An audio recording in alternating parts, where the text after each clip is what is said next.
welcome to ETail Startup Central, India's first and only daily show dedicated to startups and entrepreneurship.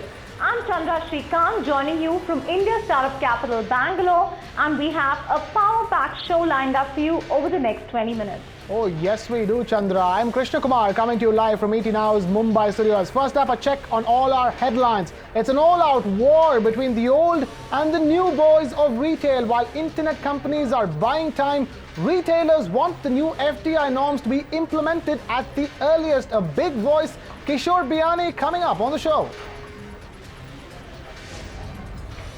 Even as retailers and e-tailers slug it out here, China's Alibaba group says that it has become the largest retail company in the world.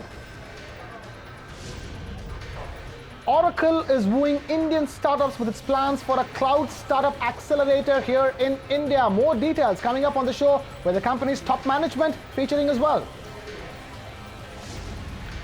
In our special segment, The Book That Changed My Life, Oyo Rooms founder Ritesh Agarwal shares his all-time favorite read.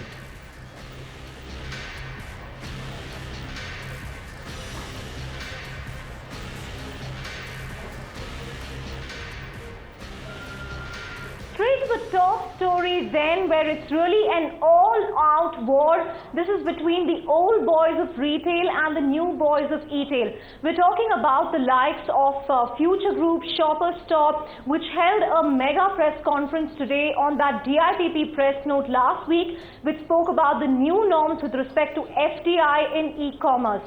Now remember, this comes at a time when some companies such as Amazon are buying time when it comes to implementing these norms, because it goes against their existing structure. To really slug it out in a sense on the show, we have a very powerful voice, Krishna, none other than Kishore Biyani of Future Group, who's really been leading the charge on behalf of retailers. Mr. Biyani, such a pleasure to have you on ED Now Startup Central. You know, on the face of it, there's more clarity. The field has been leveled between you and the e-tailers. So why are you still complaining? I think since the clarification has come in, we are seeing more heightened activity of contravention to exactly what the clarification is all about. People are still continuing with advertising, people are still behaving in the same way they used to behave. I think marketplace has been defined very well, inventory-based commerce has been defined very well. But I think the business continues as usual, the discounts are still happening. There is no direct seller and buyer relationship.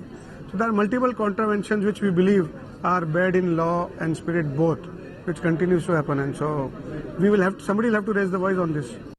Mr. Biyani, this is Krishna here from Mumbai studios. Is it really unfair that some of these, e-commerce companies, such as even biggies like Amazon, have sought time till September to comply? Why are you still crying foul? I think one has to look at the clarification. The clarification says that this clarification is from immediate effect. Right, Mr. Biyani, you've also been railing against the likes of Big Basket, which follow an inventory-led model. Now, Big Basket has defended itself vigorously even on this show, saying that their structure is different and the way they've structured their operating entities means that, they are well within the norms. So, what is the real problem here? I mean, Big Basket has been around for more than a year now. Why is this being, really raised now and at such a huge level? But when the clarification comes in on an inventory-based model which is not allowed, it becomes very open and clear that they are contravening the laws. All right, Mr. Biyani, tell us, do you believe, the government can really have a say when it comes to things like pricing? How can the government practically monitor, other schemes such as cashbacks, which retailers may now use to get around the discounting-led model? I think the cashback is a relationship between the banker and the buyer. It's not a relationship between the marketplace and the buyer. So that's what has to happen. The marketplace cannot have a relationship with the seller except that he's bringing the seller and the buyer together. Mr. Biyani, a lot of analysts tracking this space feel that, this is perhaps now an opportunity for players like you to step up? I mean, the fact that they've leveled the playing field, they've brought clarity, means that traditional retailers now have a potential opportunity to really step up investments in this space. I mean, we've seen this happening in piecemeal fashion, whether, with respect to Aditya Birla Group's ABOF portal. You have acquired Fab Furnish this week.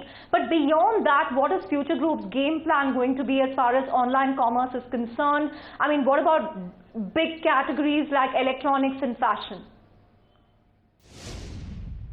I think electronics, we are already there. Ezone.com, Ezone.in rather, and Fab Furnish will get our entry into home retail. And once things subside down, there are enough opportunities for us to get into various segments of retail. Mr. Biyani, as we speak, we've heard Alibaba overtaking Walmart in terms of sales and becoming the biggest retailer in the world. Is online commerce, at the end of the day, a reality that we need to come to grips with? And more importantly, how are you preparing for the battle ahead? I think online, worldwide, offline still constitute 90% of the business. And even in online, if it is 10%, 5% comes out of multi-channel. So pure online is still 5% in a very, very evolved market. So I think 95% is still happening by the brick and mortar stores. And we are seeing a trend of a lot of brick and mortar people buying online retailers. So I somehow believe retail is retail. It's selling product and goods and brands to the customer. So it doesn't matter how they buy it. Technology support is being used by online retailers as well as offline retailers both. Mr. Biyani, beyond that big show of strength today in Mumbai, you, a whole host of other retailers, what is the next course of action going to be for you in this battle, so to speak, against e-tailers? I think the association will have to keep on reviewing the situation. We'll keep on meeting periodically and decide the next course of action. All right, Mr. Biyani, one last thing before we let you go. Tell us, will you be going to the courts if nothing else works out? I think the clarification is quite clear, and somewhere or the other the enforcement has to happen. So we don't think that we are wanting any litigation on this.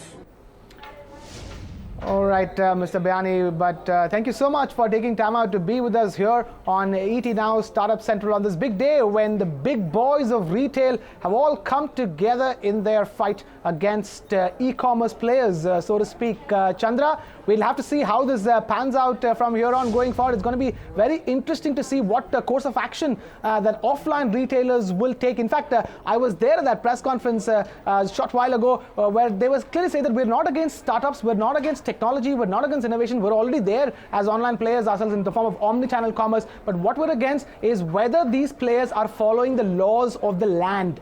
That's where they stand, Chandra. Krishna, they've clearly been lobbying very hard because the norms clearly work in their favor, right? I mean, a lot of e-tailers are crying foul, and now Amazon has to rejig its entire holding structure in India to comply. But I guess we'll have to wait and see how this battle plays out. But Krishna, even as Indian players have been slugging it out, there's been a global milestone that's been achieved when it comes to retail.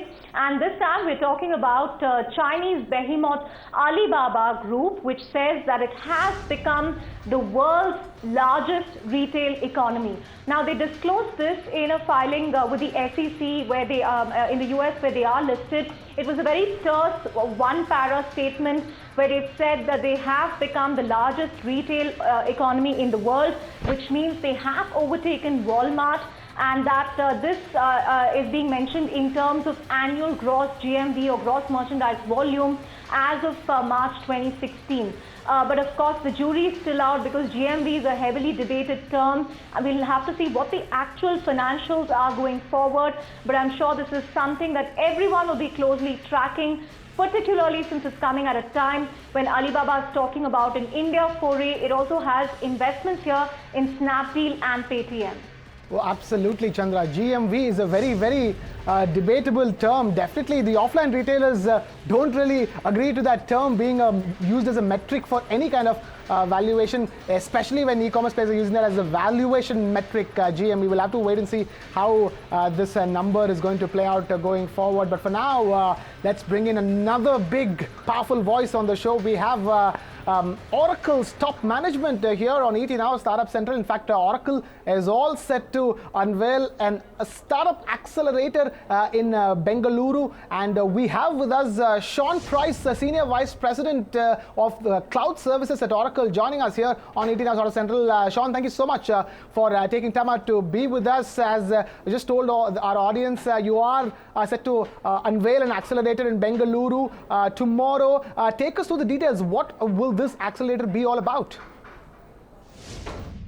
Hey, thanks so much for having me. It's really exciting. You know, if you look at what's happening with Make in India and Startup India, Oracle has been invested in India for decades. I mean, we have 40,000 employees here, and what Safra Katz, our CEO, had committed to when she met with the Honorable Prime Minister Modi was to help with the Startup and Make in India by investing in 9 accelerators. And these accelerators actually are going to open in Bengaluru next week, followed by Pune and Mumbai shortly thereafter. They'll include everything from technology access to mentorship, skills, and guidance in supporting the incubation of early stage companies. So we're really excited as Oracle to be able to support those important initiatives. You know, Shawn, you're not alone. A whole host of venture funds, multinational companies, all of them are setting up accelerators. All of them are trying to woo startups here. So if you have to pitch to startups, really, why should they choose Oracle over the others? You know, what's pretty interesting is that if you look at our cloud strategy, this is a business that's at scale. In India alone, we have 15,000 customers. And what these young startup companies can do is create a full set of either applications or platform service offerings and evolve it and offer it immediately to our install base that's in the midst of moving. This is a business that's at massive scale today. You know, 70 million subscribers use our cloud every day, doing 34 billion transactions. Imagine being a startup and saying, I can use your infrastructure to run my application. I can use platform as a service to connect it into the legacy base, and I've got over 600 apps to attach to. It's a pretty special offering in addition to the mentorship and the guidance and the technology offerings that we have. It's amazing. All right, Shawn, tell us, I want to understand why, our startups and the startup ecosystem over here is such a crucial area of focus for Oracle. You know, I think if you look at it, it's not necessarily startup. It's actually the entire world is shifting to cloud. What's interesting about startups is that they're having to move much faster. They're looking for how do they choose one application to carry them from an embryonic state all the way through to potentially IPO, or how do I accommodate multi-currency and multi-geo, and it really is moving quickly. I think with so many people in the population of India under 30, I think at last count 2/3 of the population, it's such an incredible source of innovation to attach and extend and unlock value. And we want to use our incubators, our accelerators, to tap into that. It's pretty exciting times for Oracle and for India in general. Shawn, Amazon is pretty well entrenched in the space that you're talking about through AWS. So how is Oracle Cloud really going to compete?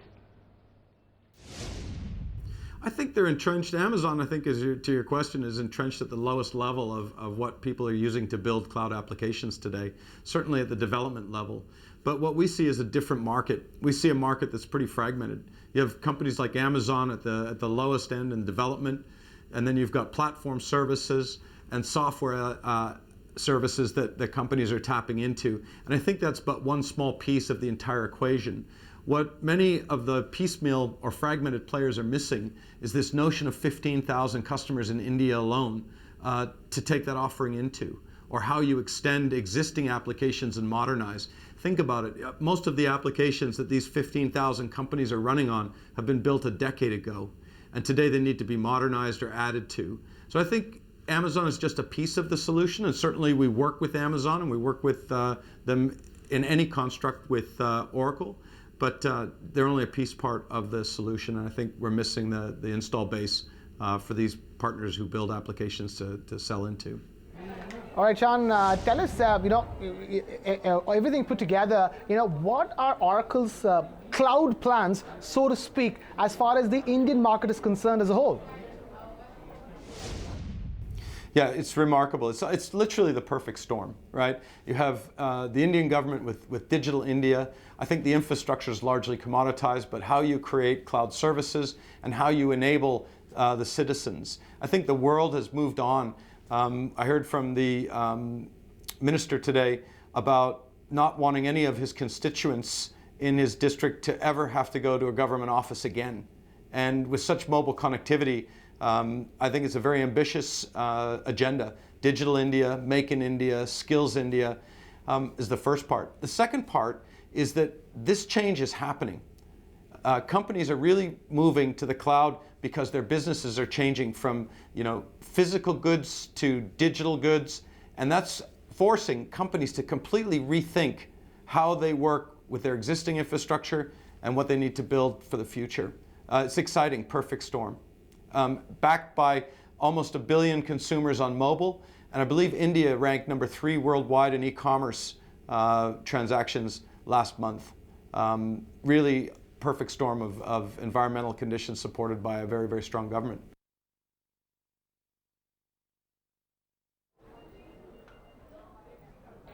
Shawn, finally, tell us about the business that you're seeing here in terms of the early adopters of cloud. I mean, is it coming from SMBs? The business mix that you're really seeing in India. It's a big mix of the two. I think if you look today, we have many companies that are in the mid-sized market but highly valued. These are companies that are looking for predictable growth across their infrastructure. We also have some of the largest customers in the world in India using end-to-end cloud. And so what's interesting is that our customers can either decide to go on a modular journey to solve an acute pain point, or they can do an end-to-end transformation. And I would say that the total is encompassed. In our most recent Q3 earnings announcement, we announced over 350 net new ERP customers, or enterprise resource planning customers. Of those, 170 were new to Oracle. So our demand is coming from all segments and all markets, and it's a global phenomenon in addition to what's occurring here in India. All right, Shawn, we will let it go at that. Shawn Price, Senior Vice President of Cloud at Oracle, thank you so much for taking time out to be with us here on ET Now Startup Central. On that note, it's time now to shift focus to our special segment where we have Ritesh Agarwal, Oyo Rooms' founder and one of the youngest startup entrepreneurs, joining us and telling us what he liked in terms of reading. Yes, that one book that changed the Oyo Rooms founder's life, and why he highly recommends it for all of us anchoring here and of you watching as well. Take a look. I have a big allegiance to Peter Thiel, so I would really recommend 0 to 1. It's an amazing book, something that will possibly be valuable for entrepreneurs in many, many years to come, maybe decades to come.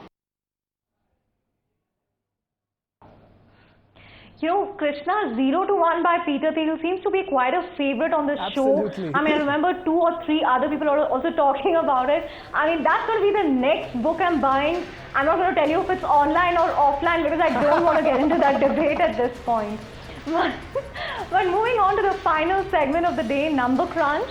The number we're crunching for you today is rupees 2 lakh. That's going to be the new fees at the IITs in India, hiked from the current 90,000. But again, it's not a uniform hike of rupees 2 lakh. The government has thrown in some sweeteners there for SCs, STs, disabled people, and also for people below the poverty line. Krishna, this is generating a lot of debate online. Some people are against the hike. Some people have welcomed the hike because, the economic cost of education is actually way over 2 lakh rupees. But again, they're asking this old system of subsidy based on caste rather than, through economic status. Isn't there a better way to target subsidies, so to speak? I guess that's an issue that the government always grapples with. But I think this number will be of interest to many viewers many startups who are alumni from the Indian Institute of Technology. Absolutely, Chandra. You just hopped on to another topic where it's not very safe to take stands on air, at least. But I will tell you this, that hike in fee is certainly not fair. There has got to be a better way forward from here on if we want to educate this country better. But also another look at the number, 2 lakh rupees. At the end of the day, that's the cost of 2 iPhone 6s Pluses, 128 GB. So also that's another way to crunch that number. That's how much it's going to cost at IIT going forward. But on that note, we've completely run out of time over here. We do wrap things up here on this edition of ET Now Startup Central. But don't go anywhere. Keep watching ET Now. Coming up next is Market Watch.